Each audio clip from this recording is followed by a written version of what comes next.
The lake house. Margaret Whitmore had been waking up at 5 o'clock every morning for as long as she could remember. At 68 years old, her routine rarely changed. She brewed her coffee in the same ceramic mug she had used for years, watered the flowers behind the house, and spent a few quiet minutes standing on the wooden dock overlooking the lake. The lake house was more than a home. It was her life. 38 years earlier, she and her husband, Richard, had built it together from the ground up. Back then, they didn't have much money. Every paycheck had to be stretched. Every expense was carefully planned. They painted walls themselves, installed flooring on weekends, and planted trees that now stood taller than the roof. Every corner of the house carried a memory. The kitchen held echoes of birthday celebrations. The living room remembered Christmas mornings. The dock still felt like the place where Richard would sit for hours with a fishing rod, talking about dreams for the future. Richard had passed away 7 years earlier after a sudden heart attack. The loss had shattered Margaret. For months afterward, she had wandered through the house unable to accept the silence. But over time, the house became her comfort. The place where she still felt closest to him. The place where she could almost hear his laughter when the wind moved through the trees. To Margaret, the lake house was priceless. To someone else, however, it was worth over $1 million. And that difference would soon change everything. That afternoon, Margaret was placing a freshly baked apple pie on the dining table when she heard a car pull into the driveway. She looked through the window. Her son Daniel stepped out first. His wife Vanessa followed closely behind. Margaret immediately noticed something unusual. They were smiling. Not ordinary smiles. The kind of smiles people wear when they want something. A mother learns to recognize that look. "Mom," Daniel called as he entered the house. Vanessa walked in carrying an expensive box of chocolates. "We brought you a little gift." Margaret smiled politely. "That's very thoughtful." The three sat down at the dining table. For the first 15 minutes, the conversation remained harmless. Weather, family news, the neighbors, the pie. But eventually, the real reason for the visit surfaced. Margaret had expected it. She simply hadn't expected it to happen so soon. "Mom," Daniel began carefully, "there's something important we wanted to discuss." Margaret stirred her tea. "What is it?" Vanessa immediately opened her tablet. Her excitement seemed almost rehearsed. She turned the screen toward Margaret. Charts and graphs filled the display. "We've been working on a business opportunity," Vanessa explained. "A technology company focused on education. The market is growing rapidly. We're already talking to investors. The potential is enormous." Margaret nodded slowly. She understood very little about technology, but she understood people. And what she saw in front of her wasn't confidence. It was desperation disguised as confidence. "How much money do you need?" she asked. The room became quiet. Daniel glanced at Vanessa. Vanessa glanced back at him. Neither wanted to answer first. Finally, Daniel cleared his throat. "Around $800,000. Margaret nearly dropped her spoon. $800,000. That wasn't an investment. That was a fortune. "Where exactly do you expect to get that kind of money?" Again, silence. Then Vanessa smiled. The smile felt cold. "Well," she said carefully, "that's what we wanted to talk to you about." At that moment, Margaret understood. Even before they spoke the next words. She already knew. Daniel leaned forward. "Mom, the lake house is worth over $1.2 million now." Margaret slowly set down her teacup. There it was. The real purpose of the visit. "You want me to sell my house?" It wasn't a question. It was a statement. Vanessa quickly jumped in. "It's not like that. Think of it as an opportunity. This house is far too large for one person. You could move somewhere more convenient. A luxury retirement community. Better security, better healthcare, more social activities. It would be perfect for you." Margaret stared at her daughter-in-law. Perfect for whom? Certainly not for her. What bothered her most wasn't the suggestion itself. It was the fact that they had already planned her future without asking her opinion. They had selected her new home. They had decided where she should live. They had calculated what to do with her money. All without consulting her. Daniel reached across the table. "We're only thinking about the future. This company could change our lives. It's a once-in-a-lifetime opportunity. If it succeeds, we'll make far more money than the house is worth. Margaret looked at her son, the little boy she once carried on her shoulders, the child who cried after falling off his bicycle, the teenager who promised he would always take care of her. Now he was looking at his father's house like it was an investment account. The realization hurt more than she expected. "What happens if the business fails?" she asked quietly. Vanessa answered immediately. "It won't." Margaret had lived long enough to know that anyone who said those words should never be trusted. Nothing in life was guaranteed, especially business, especially money. After nearly an hour of persuasion, Daniel and Vanessa finally stood to leave. Before walking out the door, Vanessa turned back one last time. "Just think about it, but don't wait too long. Opportunities like this don't last forever." The front door closed. Silence returned to the lake house.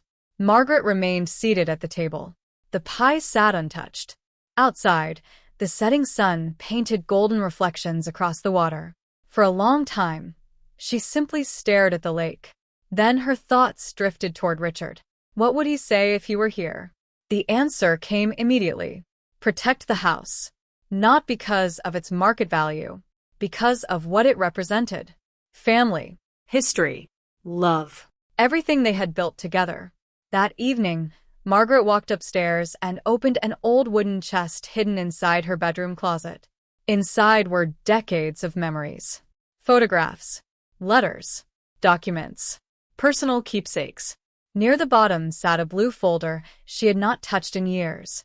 Margaret picked it up. The words printed on the cover caught her attention. Richard Whitmore Foundation. The charitable foundation Richard had established shortly before his death. Curious, Margaret opened the folder. She began reading, page after page, clause after clause. Then suddenly she stopped. Her eyes widened. She reread one paragraph, then read it again, and again. A slow smile appeared on her face. For the first time that day, she felt something she hadn't felt in months. Hope. Because buried within those documents was a possibility. A possibility that Daniel and Vanessa had never imagined. If they believed she was simply an old woman living alone by the lake, they were about to learn a very expensive lesson. Outside, the water remained calm, peaceful, still. But beneath that calm surface, a storm was quietly beginning to form.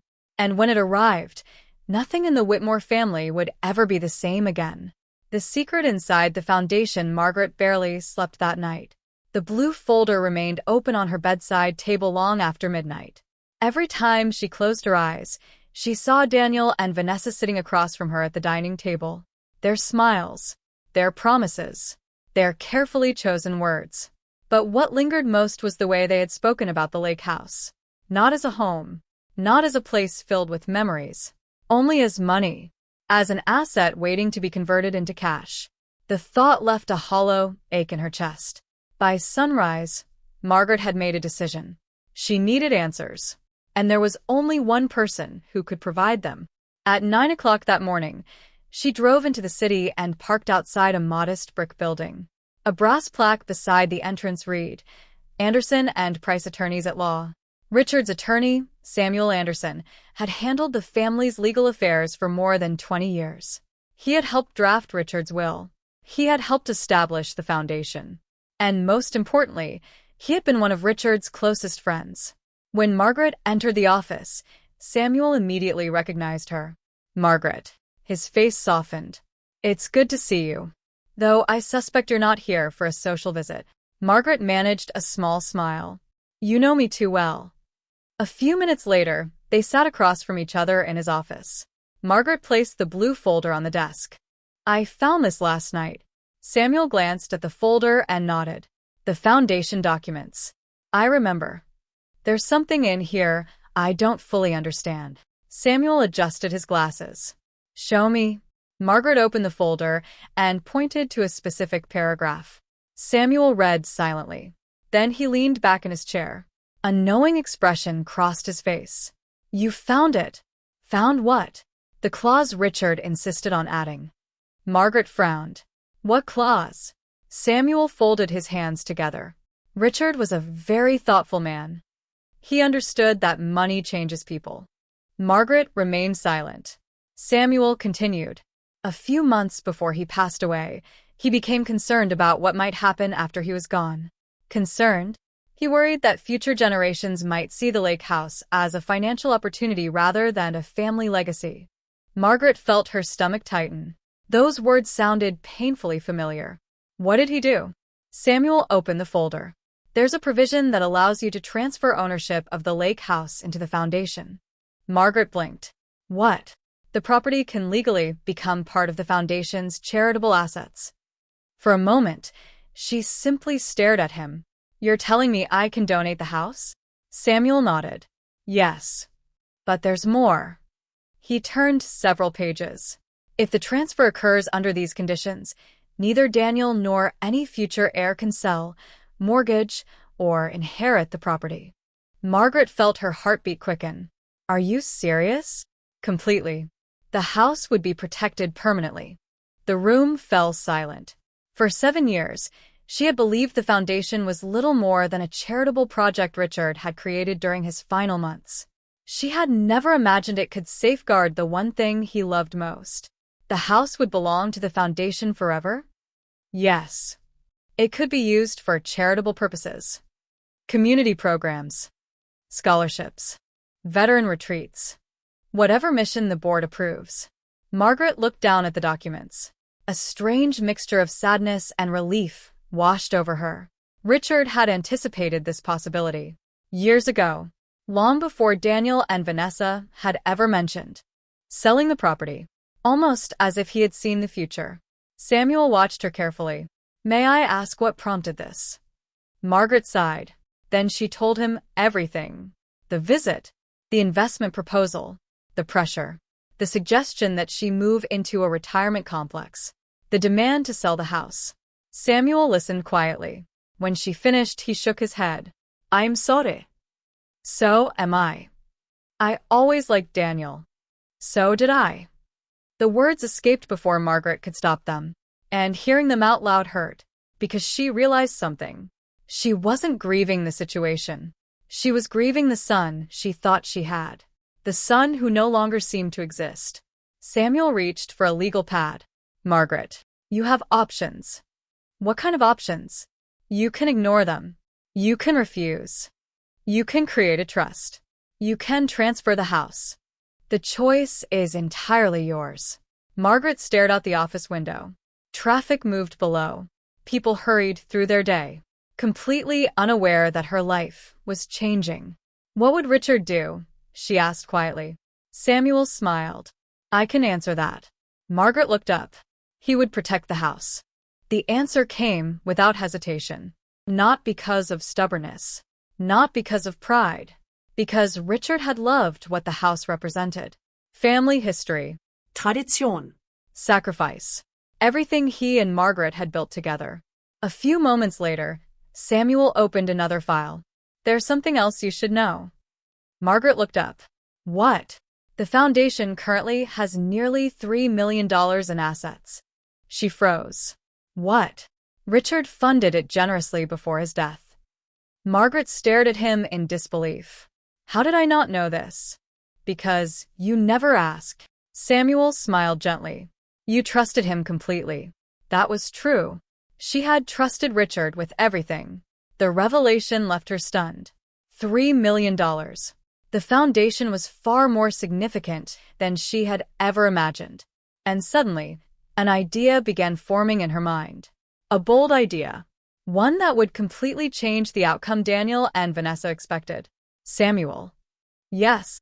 If I transfer the lake house to the foundation, yes. Can the process remain private? The attorney raised an eyebrow. How private?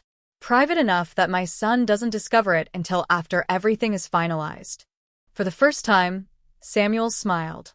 A real smile. Legally? Yes. Absolutely. Margaret nodded slowly.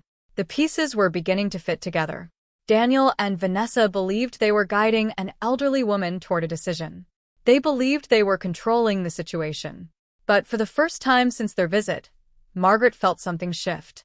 The balance of power was changing, and they had no idea. 3 days later, Daniel called.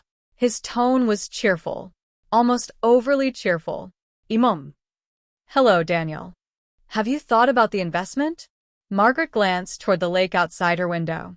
The water shimmered beneath the afternoon sun. Yes, I have. Daniel immediately sounded excited. And Margaret allowed a brief pause. Long enough to make him hopeful. Long enough to make him believe he had won. Then she said exactly what he wanted to hear. I think we should meet and discuss the details. On the other end of the line, Daniel practically laughed with relief. That's wonderful. When? This weekend.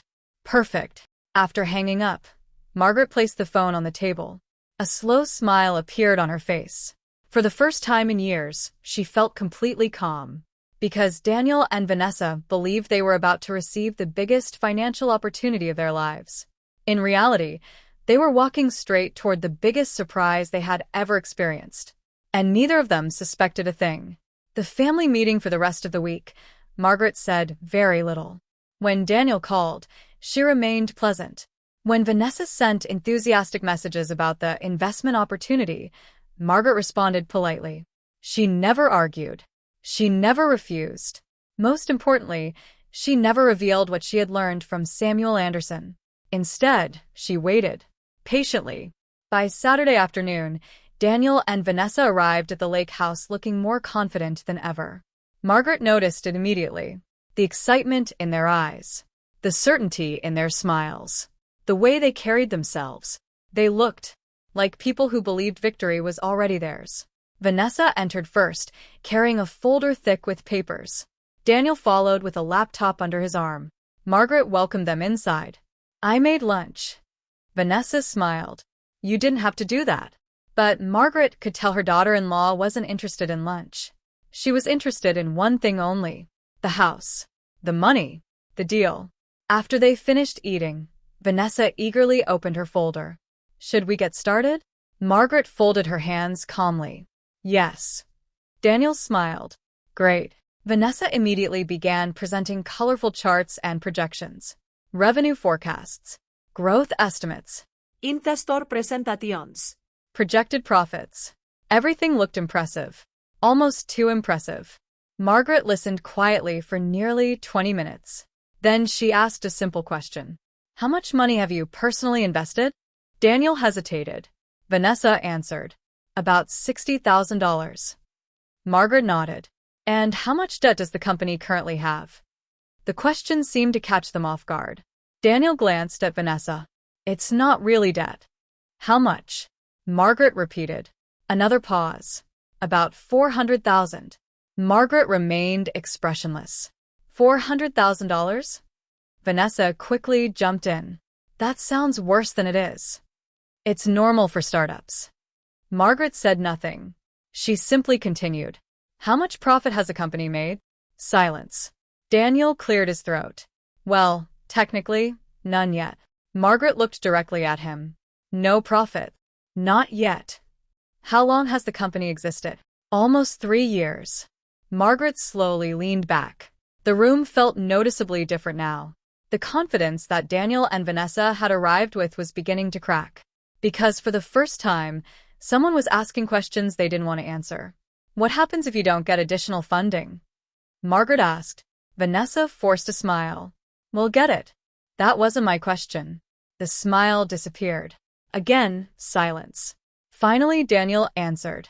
We'd probably have to restructure. Margaret knew exactly what that meant. Failure. Bankruptcy. Losses. The conversation continued for another hour. And the more questions she asked, the more concerned she became. The business wasn't thriving. It was struggling. The investors Vanessa had mentioned weren't committed investors. They were potential investors.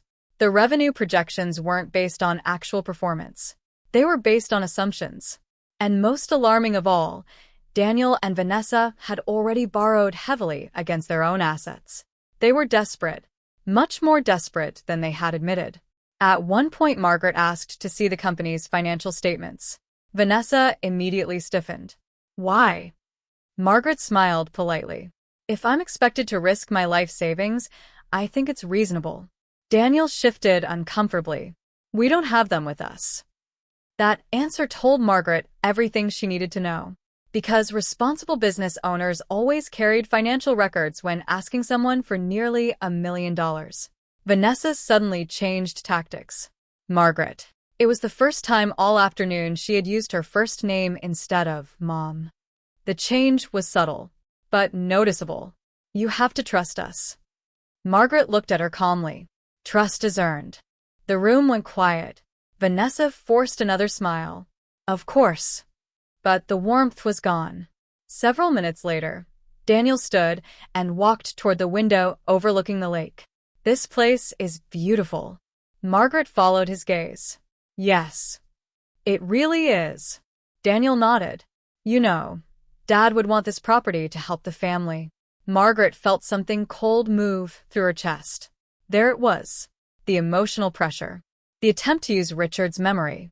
For a brief moment, she almost laughed.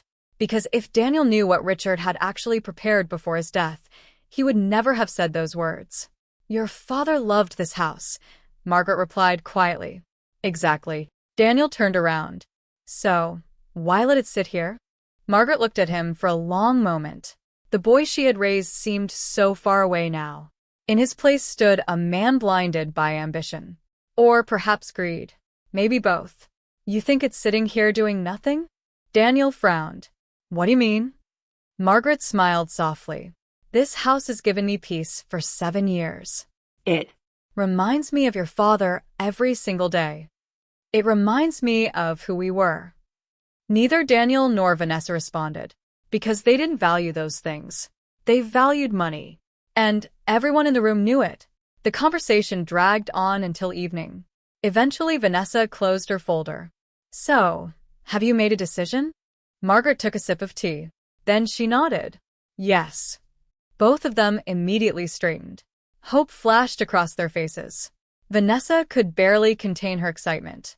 Well, Margaret placed the cup down carefully. I've decided that before making any final decision, I want a complete review of the company. The smiles vanished. Immediately. What? Vanessa asked. A review. A professional review. Audit reports. Financial statements. Debt obligations. Investor commitments. Everything. Daniel looked shocked. You don't trust us? Margaret answered calmly. This isn't about trust. This is about responsibility. Vanessa's face hardened. For the first time, her frustration became visible. Margaret, opportunities don't wait forever. Margaret smiled. Then perhaps a good opportunity can survive a few more weeks. The tension in the room became unbearable. Daniel looked trapped between his wife and his mother. Vanessa looked furious. And Margaret felt something she hadn't felt since Richard died. Control. The meeting ended shortly afterward. Neither Daniel nor Vanessa seemed pleased. As they walked toward the front door, Margaret overheard Vanessa whispering something to her husband. She couldn't hear every word, but she heard enough. She's making this difficult. Daniel didn't respond. The front door closed behind them. Margaret watched their car disappear down the driveway. Then she returned to the living room. For several minutes, she sat in silence, thinking, remembering, observing. The more she reflected on the meeting, the more certain she became. Daniel and Vanessa weren't simply optimistic entrepreneurs. They were running out of options, and that made them dangerous. People made reckless decisions when they felt desperate, especially when large amounts of money were involved. Just as she reached for her tea, her phone rang.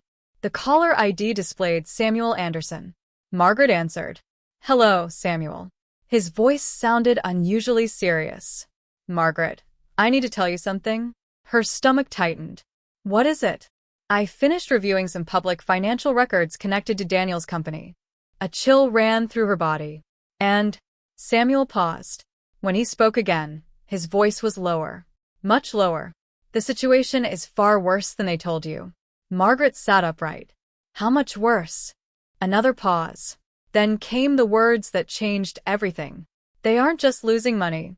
They may be hiding something. Silence filled the room. Outside, the lake remained calm. But inside Margaret's world, another storm had begun. Because if Samuel was right, Daniel and Vanessa weren't simply asking her to fund a business. They might be asking her to save them from a disaster they had desperately tried to keep secret. And Margaret was about to discover just how deep that secret really went. The house they could never have. Margaret barely slept after Samuel's phone call. His words echoed through her mind all night. They may be hiding something. At first, she wanted to believe there had been a mistake. She wanted to believe her son had simply made poor financial decisions.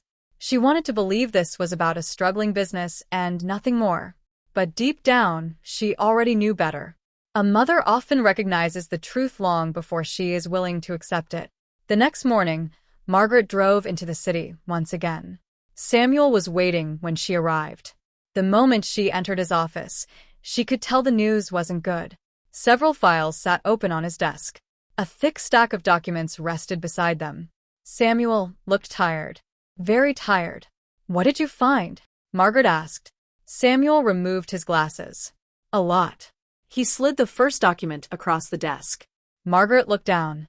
Loan agreements, credit reports, financial disclosures, pages and pages of numbers.